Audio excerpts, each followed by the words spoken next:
Hello, hello, my lovely Pocket Full of Sunshine community. I hope you all have had an amazing week. We know what day it is, Podcast Wednesday.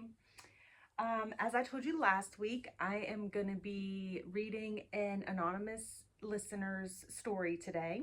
I really find power in doing this because it not only gives a purpose and a voice to the listener that has written this in and gives them a little bit of their power back that was taken from them through their trauma.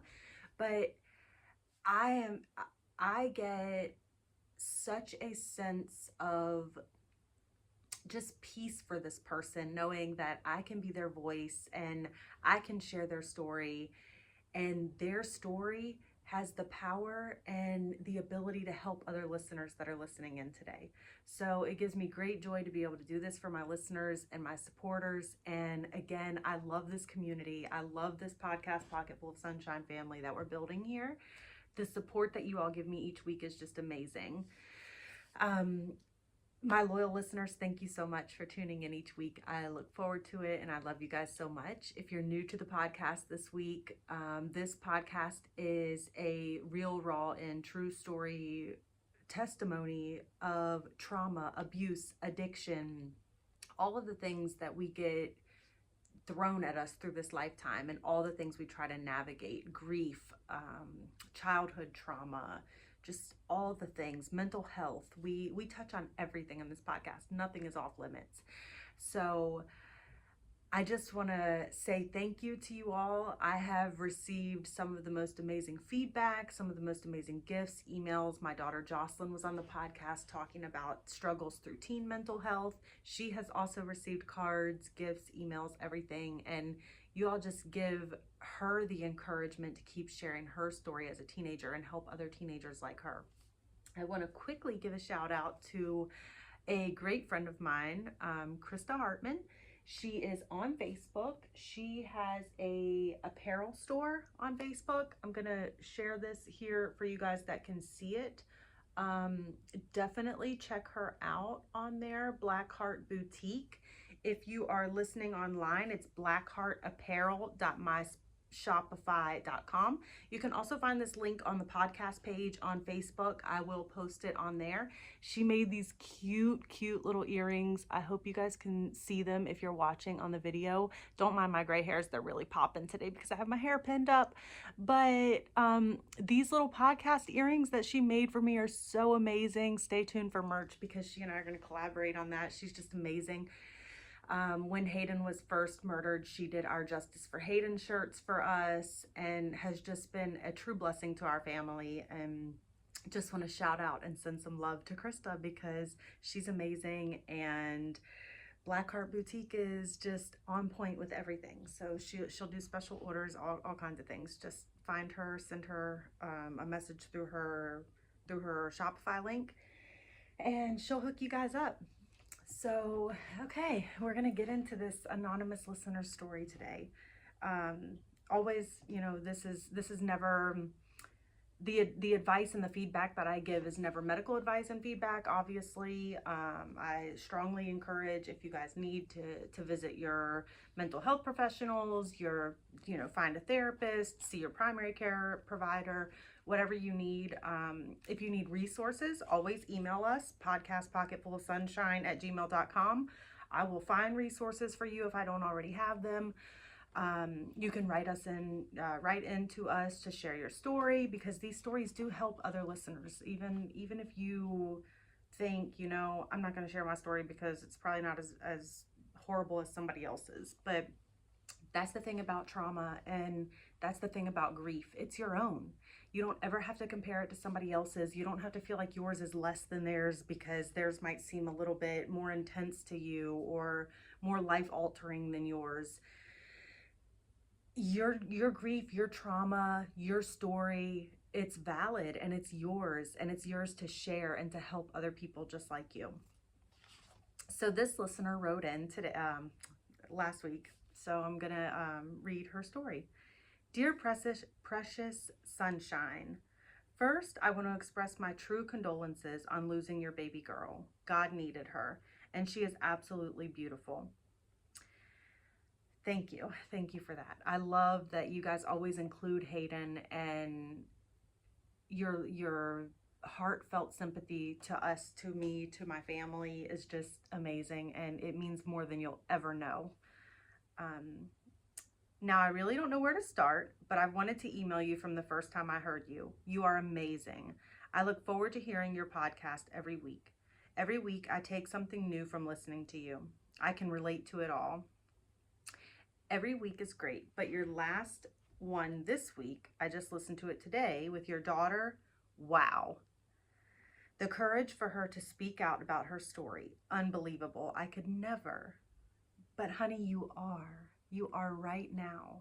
By me reading your story out loud to the listeners, to the podcast Pocket Full of Sunshine community, you are. You are amazing. You are wonderful. And you have that power. Just know that. What a precious human being. And mama, pat yourself on the back. You are raising her. Okay, so I'm going to just write. Here's my story. Again, I would never have enough courage to be on your podcast, but girl, you have no idea. You are my therapist. I appreciate you so much. Okay, so I grew up in a small town just like you. Growing up, my parents argued all the effing time.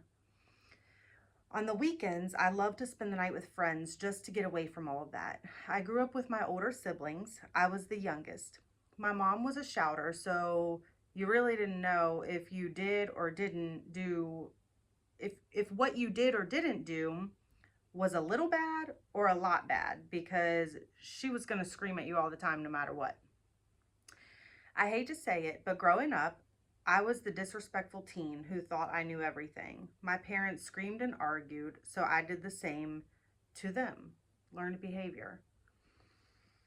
Girlfriend, that part right there, I'm just going to pause for a minute and talk about that.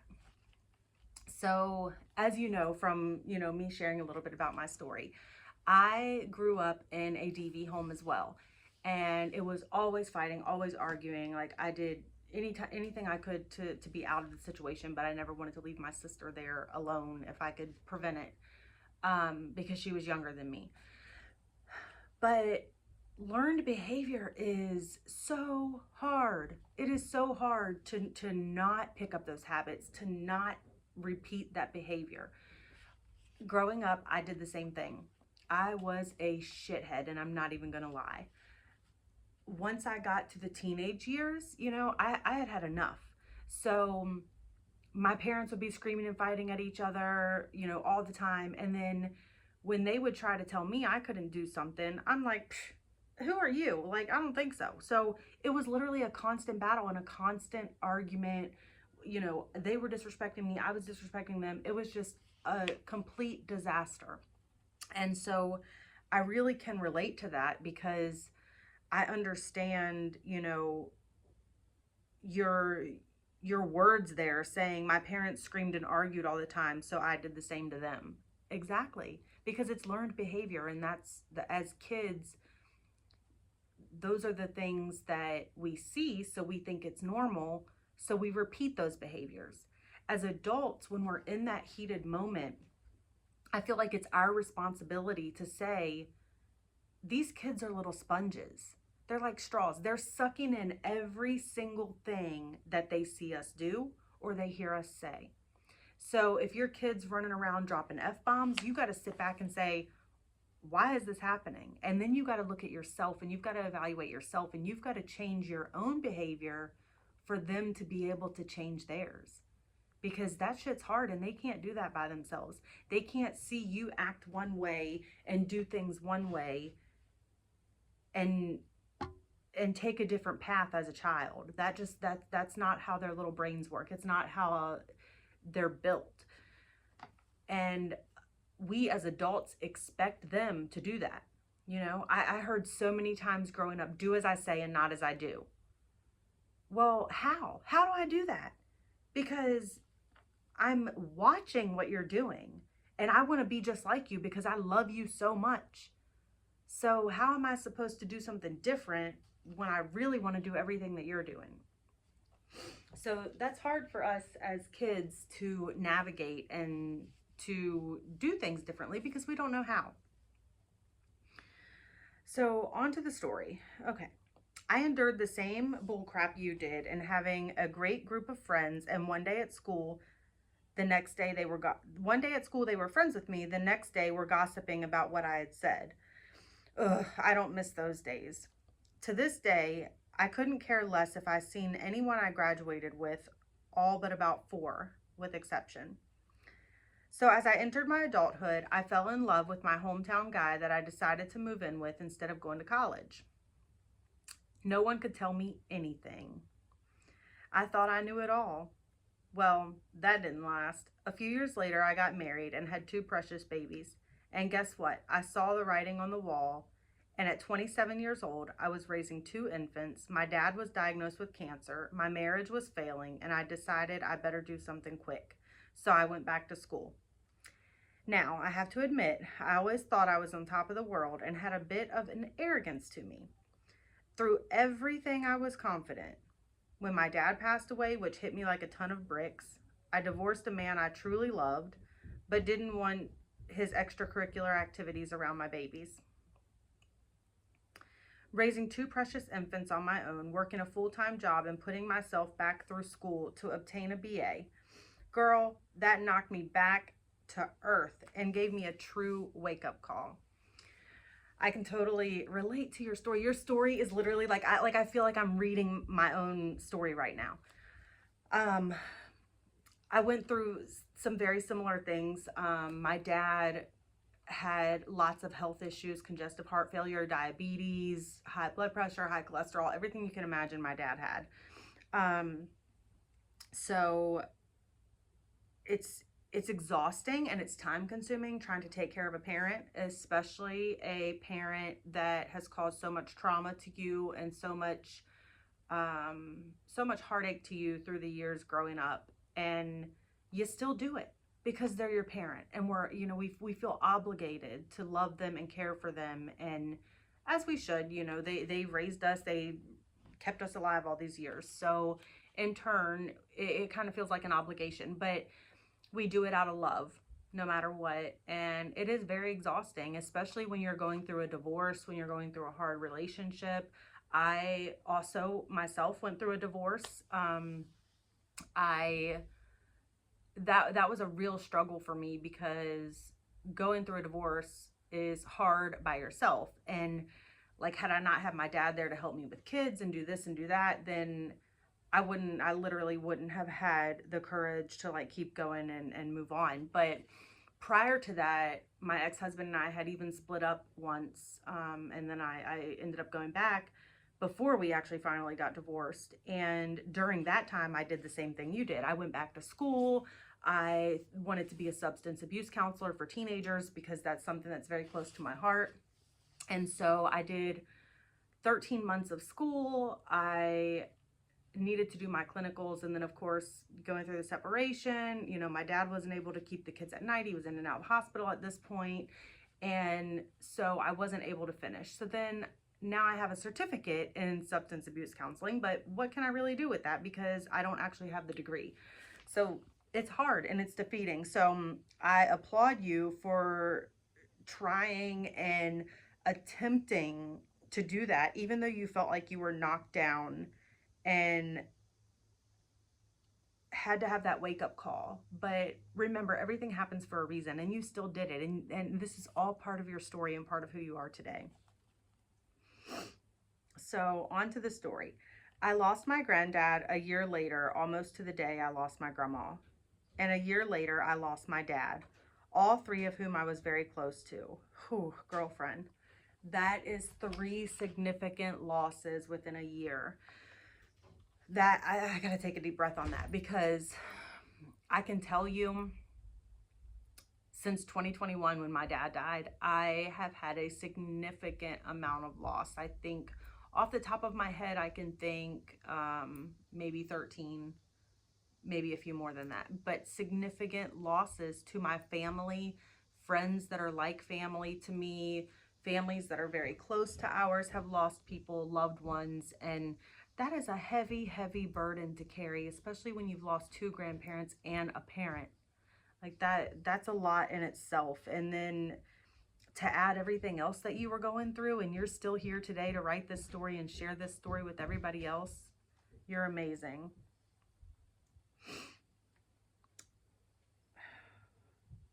So my mom and my siblings were rebuilding a new way to live, per se. Let me mention, out of my siblings and I was the only one to stay in our hometown. My brothers went into the military and started their families in other states.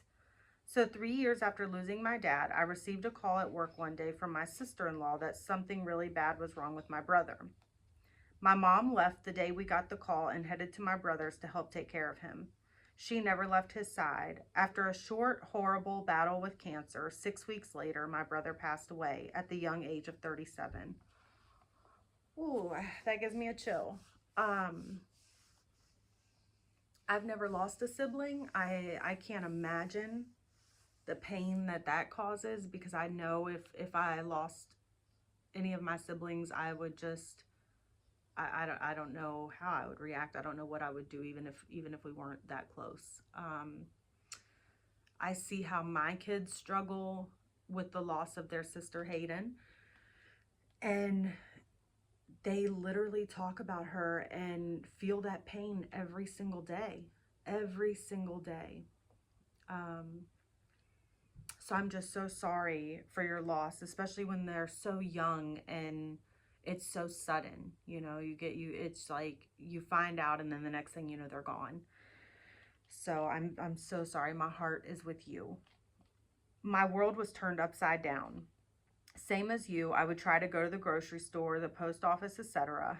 Everyone means well, but they would try to talk to me about my brother and my dad, and I would be a mess. I ended up moving out of my small, beautiful town to a place where no one knows my story unless I told them. It's been 11 years now, and my family and I are definitely still healing and coping. A huge piece I need to add. My mom and sister-in-law got in a huge argument when my brother passed away. Huge argument. That happens so often with families, and I hate that. It's just, you're all going through enough. That happened with our family. My daughter lost not only her sister and her birthday, but she lost her father also when Hayden was killed, because he did some things and said some things that she'll never forget and he can never take back. And a lot of times that happens in families, and then the whole family is different after that. In my dad's family, it was the same way. My grandparents were the glue that held them all together, and once they both passed away, they all just hate each other. It's like gruesome how much they dislike each other. The siblings, my aunts and uncles, they just, it's a horrible situation. So we kind of keep our distance from it and just stay to ourselves. My mom was in the right. It was all over money, of all things. Oh, the root of all evil. My mom wanted what was best for her granddaughters. So not only did we lose my brother, but my brother had two baby girls at the same age. My brother had two baby girls at the time, ages 7 and 3. Basically, we lost them also because my sister-in-law took them away. Again, all over money. How sad. I tried to call their mother, email her, message her, etc. We would send presents, but who knows whatever happened to them. We never heard from her. I told myself when my niece graduated, I would be at the graduation. So this past June, my two teenagers jumped in the car one morning for a road trip to catch a glimpse of my older niece's graduation. We had no idea how it would go, but I could not pass up the chance. I had to wait until she was 18, so why not, right? We waited outside the school of the graduation with the gift in hand. I think we had a million emotions running through our bodies that day. We got to see her. We actually got to say a few words to her. She was completely stunned, and I mean stunned. Almost as though she never knew we existed. She was 7 when she lost her dad, so we know what trauma can do to a person. Anyway, she has not reached out since we saw her, so I'm not sure what to think about that, but it'll be. Thank you so much for letting me share my shell of a story with you. I could go on and on with the details. Growing up when I was a child, talking to a therapist really wasn't an option. I never parented like my mom. Let me clarify. She's a great mom, but I do not shout at all. I look back now at some of my decisions, like moving out with a guy when I was 18. I bet that was to get away from the toxic crap at home. It literally took me until way into my adulthood to realize I don't always need to be a pleaser. I have finally realized that my family isn't always blood. As a matter of fact, some of my family that I'm closer to isn't blood at all. Again, thank you so much for everything you're doing. You are a beautiful soul. Anonymous listener. Your story is just amazing and so powerful, and I am so thankful for you writing this in. That last part of your story about being able to go to your niece's graduation and having to wait all those years to see her from the time she was 7 until the time she was 18. That's very hard. That is a hard wait. My older 2 girls, Kylie and Hayden, they have a younger brother from their dad's side of the family that they haven't seen in years. It's been, I'd say, at least 12 years since they've seen their brother. And it's something that they struggle with every single day because they knew him for a couple of years and they loved him, and they still yearn for that connection with him and that encounter with him. We have respected his mother's decision to take him away because obviously it was what was best for him and for her, and so we've respected that. But now it's just even harder because knowing that Kylie and Hayden always had this vision of when they are finally all adults and they can finally like see each other and meet each other, it was just going to be this amazing, beautiful connection and introduction, and now Hayden's gone, and her brother never had an opportunity to know her. He was so small, he won't remember her. He never had that opportunity to know what an amazing sister he had, and he's missed out on all these years with both of them. But it all circles back to, that one reason why this had to happen. And so we have to just be patient. And when you say that she hasn't reached out to you since, and you're not sure what to make of that, I think that we just have to know that you have to give yourself grace and remind yourself that you've did all you can do. We can only control what we do and how we act. We can't control other people's actions and reactions. Hopefully your niece will reach out to you eventually again. But I'm sure that she's going through a lot of things right now too, because it's bringing up a lot of years for her that she hasn't had with her father. It's bringing up a lot of questions as to why she was never allowed to be a part of your family.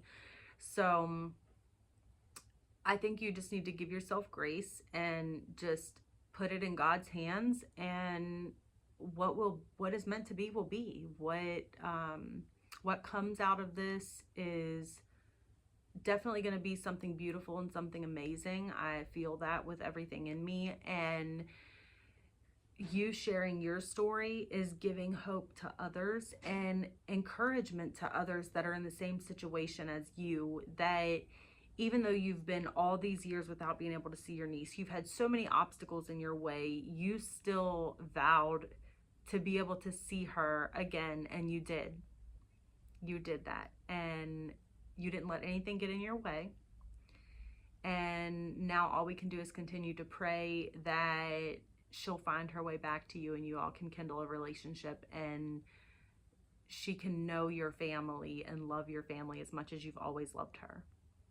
So again, thank you so much, anonymous listener, for writing in this week and sharing your story.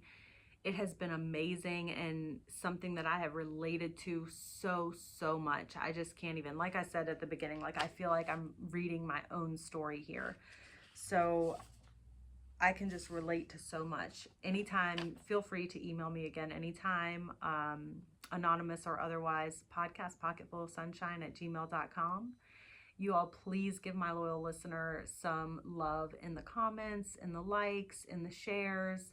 This is an amazing story. Let's get it out there and let's continue to be this podcast pocket full of sunshine community for each other, this family for each other that we never had and that we have now, and we're building together so that we can heal and we can find peace and move forward in this journey.